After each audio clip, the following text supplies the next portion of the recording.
एक तस्वीर वाला एक व्यक्ति जो है वो खड़ा करके एक गाने में कहीं ना कहीं व्यंग कसने की कोशिश करी है। कैसे देखते? होली का त्यौहार है और उसको बहुत पॉजिटिव वे में लेना चाहिए। बीजेपी में कई प्रधानमंत्री पद के दावेदार हो गए हैं। अब ये बीजेपी के लोग अपने आप तय करें कि कौन प्रधानमंत्री होगा भविष्य का। कि अब प्रधानमंत्री कौन बनेगा इसकी चर्चा अभी से शुरू हो गई, जबकि प्रधानमंत्री सपना देख रहे हैं 2047 का। मुझे लगता है ये बीजेपी वाले ऐसी टंगड़ी लगाएंगे कि कोई 2047 तक नहीं पहुंचेगा। पान छोड़ें तो उस देश का नाम आदित्यपुरी कर करके लौट आए।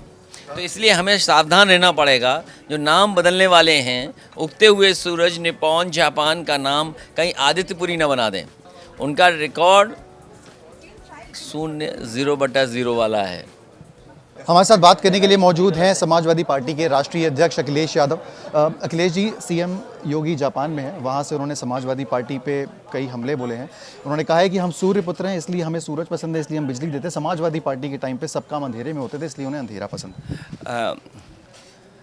AI के ज़माने में चलो कुछ तो जाना, कुछ तो पढ़ा, और अगर ये बात ये जानते हैं कि वो इस तरह की बात अगर कर रहे हैं तो पहले तो दूसरे देश में जाकर के आप किसी पॉलिटिकल पार्टी की बुराई नहीं कर सकते हैं। ये भारतीय जनता पार्टी का स्टैंड रहा है और मैंने कई बार सुना है उन्हें। और कई मौक़ों पर जब कांग्रेस पार्टी के नेता दूसरी जगह जाते थे, जब इंटरनल पॉलिटिक्स के बारे में कहते थे, तो सबसे बड़ा आरोप बीजेपी ये लगाती थी कि इंटरनल पॉलिटिक्स के बारे में आप दूसरे देश में नहीं बात कर सकते हैं। मैं आज भी कहता हूँ कि भारत सरकार ने मुझे जापान की जो एक group of member of parliament leaders बनाया, उसमें मुझे शामिल किया है। उन्हें शायद मुख्यमंत्री जी को ये नहीं पता है कि हरदुआगंज में हिटाची जो सबसे बड़ा ग्रुप है, उसने सबसे बड़ा सुपर क्रिटिकल प्लांट दिया था और उन्होंने ही बनाया। जब वहाँ के CEO आए थे और वरिष्ठ अधिकारी वहाँ के आए थे, तो उन्होंने वो तस्वीर भेंट की थी जो तस्वीर में नेताजी ने कभी उनका प्लांट का उद्घाटन किया था। तो जापान है, अमेरिका है, यूरोप है, अब तो बहुत सारे देशों से हमारा फ्री ट्रेड एग्रीमेंट होने जा रहा है और हो भी गया है। टैरिफ के बाद जो हमारा झुकाव अमेरिका की तरफ बढ़ा है वो भी है। लेकिन सवाल केवल इतना ही है कि दुनिया के दूसरे देशों में जाकर के किसी भी पॉलिटिकल पार्टी का विरोध नहीं करना चाहिए। और चलो अच्छा है, उन्हें ये तो जानकारी हुई कि जापान का नाम उगता हुआ सूरज निप्पॉन भी कहते थे। और कहीं ऐसा तो नहीं कि जापान वाले ये भी जान जाएं कि ये वही मुख्यमंत्री हैं जो कभी कभी नाम बदल देते हैं। इसलिए जापान वाले सावधान रहें कि उगते हुए सूरज का पर्यायवाची आदित्य भी होता है। कहीं ऐसा तो नहीं वहाँ जब जापान छोड़ें तो उस देश का नाम आदित्यपुरी कर करके लौट आएँ। तो इसलिए हमें सावधान रहना पड़ेगा। जो नाम बदलने वाले हैं, उगते हुए सूरज, निप्पॉन, जापान का नाम कहीं आदित्यपुरी न बना दें। सीएम योगी का दावा है, उनकी टीम से जो दावा है कि एक भारी इन्वेस्टमेंट जो है वो उत्तर प्रदेश में आएगा और उत्तर प्रदेश के लिए एक बहुत अच्छी खबर। 50 लाख करोड़ का इन्वेस्टमेंट पहले भी आ चुका है। वो कहाँ है, हवाई है या हवा में इन्वेस्ट हुआ है, उसकी जानकारी किसी को नहीं है। कानपुर जैसा इंडस्ट्रियल टाउन, जिसमें अगर हम एग्जिस्टिंग इंडस्ट्री को ही सपोर्ट कर देते, MSME को सपोर्ट कर देते, तो शायद उससे ज़्यादा हमें सरकार को अर्थव्यवस्था में लाभ पहुंच जाता। लेकिन क्योंकि उन्हें ये दिखाना है आखिरी समय पर, अपने आप को ब्रांड करना है, ब्रांडिंग करनी है कि हम जापान जा सकते हैं। ये सवाल ये नहीं है, कंपटीशन हम लोगों से नहीं है। ये लगता है बीजेपी में अंदर ही अंदर कंपटीशन चल रहा है कि अगर आप जापान गए तो हम भी जापान जाएंगे, आप विदेश से निवेश ला रहे हो तो हम भी विदेश से निवेश लाएंगे, चाहे ज़मीन पर आए या ना आए। इसलिए दूसरे देश में जाकर के इन बातों का करने का कोई मतलब नहीं है। इन्वेस्टमेंट आए अच्छी बात है, कानपुर खुशहाल हो अच्छी बात है, लेकिन लोगों ने ट्रैक रिकॉर्ड देखा है। उनका रिकॉर्ड 0/0 वाला है। सर, स्वामी अविमुक्तेश्वर को लेकर कंट्रोवर्सी हो रही है, NHRC में कंप्लेंट फाइल करी गई है। तमाम अब फैक्ट सामने आ रहे हैं कि जिसने कंप्लेंट करी थी वो भी कहीं ना कहीं हिस्ट्री शीटर रहा है। आप कैसे देखते हैं इस पूरी कंट्रोवर्सी? शंकराचार्य जी हमारे पूजनीय हैं, उनका सम्मान सबको करना चाहिए। पॉलिटिकल पार्टीज़ को झूठा फंसाते फंसाते अब ये शंकराचार्य जी को भी फंसा रहे हैं। और ये जो कह रहे थे उनके डिप्टी CM महापाप पड़ेगा, मुझे लगता है महापाप उन्हीं पे पड़ने जा रहा है, भारतीय जनता पार्टी के लोगों पर।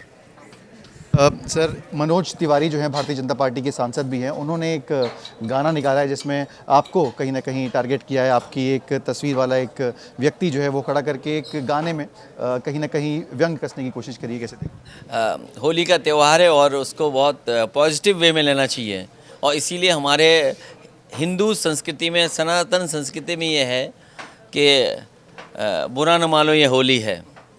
तो अभी तो होली शुरुआत हुई है, होली उधर से खेली गई है, और हमें तो अच्छा लगा कि भाई उनके अभी कुछ समाजवादी करैक्टर उनके अंदर है, तो इसलिए हमें भी उस गाने में शामिल कर दिया है।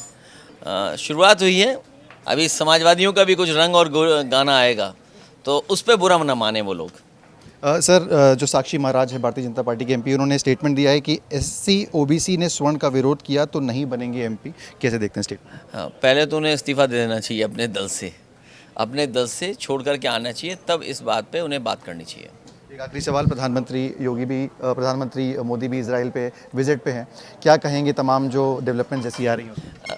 बीजेपी में कई प्रधानमंत्री पद के दावेदार हो गए हैं। अब ये बीजेपी के लोग अपने आप तय करें कि कौन प्रधानमंत्री होगा भविष्य का। सोचो कैसे बुरे दिन आ गए भारतीय जनता पार्टी के, जो अच्छे दिन लाने वाले थे, कितने बुरे दिन आ गए हैं कि अब प्रधानमंत्री कौन बनेगा इसकी चर्चा अभी से शुरू हो गई, जबकि प्रधानमंत्री सपना देख रहे हैं 2047 का। मुझे लगता है ये बीजेपी वाले ऐसी टंगड़ी लगाएंगे कि कोई 2047 तक नहीं पहुंचेगा। बहुत बहुत धन्यवाद हमसे बात करने के लिए। थे समाजवादी पार्टी के राष्ट्रीय अध्यक्ष अखिलेश यादव, जिन्होंने मुख्यमंत्री योगी आदित्यनाथ पर व्यंग कसा है, और साथ ही साथ मनोज तिवारी के जो स्टेटमेंट है, जो वीडियो आया है जिसमें उन्होंने अखिलेश यादव जी पर व्यंग कसा है, उस पर उनका कहना है कि बुरा ना मानो होली है, होली में सब माफ है, सब चलता है। वीडियो जर्नलिस्ट शुभम शुक्ला के साथ सिमर चावला। राहुल जी पदयात्रा कर रहे हैं, वो कर रहे हैं, 10 दिन के बाद खत्म हो जाएगा। जमीन पे अगर नहीं आएगा तो क्या मतलब?